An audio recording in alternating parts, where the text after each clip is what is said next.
we see patients after a lot of times they go to a sleep doctor or have a sleep study. Maybe we're going to make them an appliance to help treat their sleep apnea.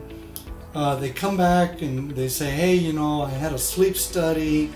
I got a score. They call it an AHI. Maybe it was 8, maybe it was 10, maybe it was 20, maybe it was 30. But what's a big deal? The doctors are telling me that I stopped breathing for maybe 20 times an hour. But you know what? My wife looks at me. She says I snore, but she says I really don't stop breathing. So what's up with that? Is this really something that I have to be concerned about? So we're going to talk about what's called AHI. This comes out in your sleep study, but basically this is what it means. There's an A and there's an H. A is apnea, H is hypopnea, and we'll describe what that is. But first of all, this represents normal breathing. I breathe in, I breathe out. I breathe in, I breathe out. I breathe in, I breathe out. Then let's say for some reason my airway is obstructed. Maybe my tongue falls back. Maybe my brain forgets to breathe. But what happens is this rhythm then flattens out. And there'll be no breathing for 10 seconds or more.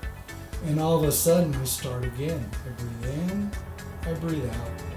I breathe in, I breathe out. This pause of 10 seconds or more is called an apnea.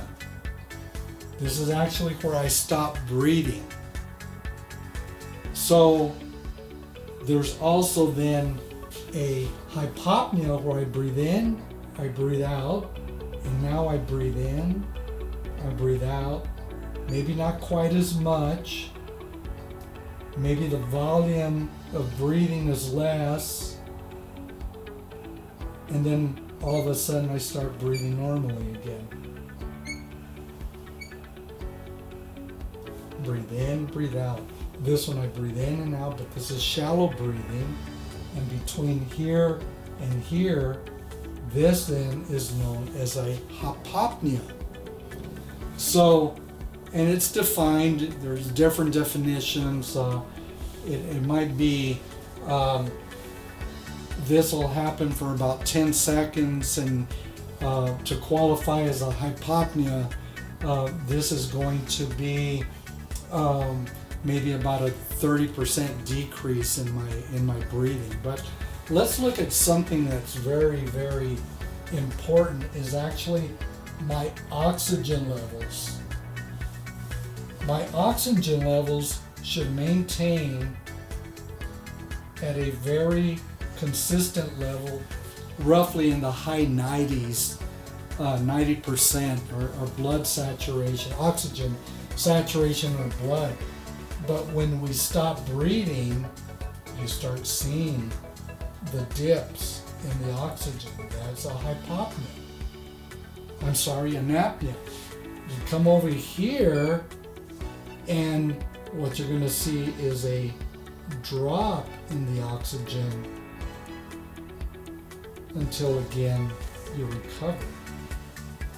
So in this area here where you stop breathing, you'll have drops in oxygen because you stop breathing for 10 seconds or more. That then is your apnea index. Your hypopnea index is where the oxygen drops because you're not breathing as efficiently and as effectively. So the bottom line is, whether you have an apnea or a hypoxia, your oxygen levels are going to be influenced. There is a scoring where a doctor will say you have mild, moderate, or severe sleep apnea. And when you look at that, you say, okay, well, what do these numbers mean? So, first of all, mild sleep apnea is described between 5 to 15 episodes an hour, whether it's an apnea or a hypopnea, but that'll occur roughly between 5 to 15 times a minute, an hour. Between 15 and 30 would be moderate, above 30 is severe sleep apnea. So, in essence, what happens is you go on what I like to term an oxygen diet. You're not dying because you're still breathing, but it definitely is not optimal breathing. It's not optimal oxygenation. And so that then, in turn, can have an effect on your overall health. That then is AHI, and I hope that makes more sense. Now there's one other thing. There's something called RERAs, Respiratory Effort Related Arousals. So you might be breathing, but in younger individuals, what will happen is that maybe your breathing decreases a little bit, and right away there's an interruption in your sleep, in your brain waves. The body reacts and it wakes you up a little bit. So maybe you don't see the drops in the oxygen, but you certainly see an interruption in the sleep. So you might go have a sleep study and find out that you have no apnea, but you're tired. That could very well be the arousals that occur. Either way, whatever is happening here, we can identify certain things here in the dental office. We can treat certain things.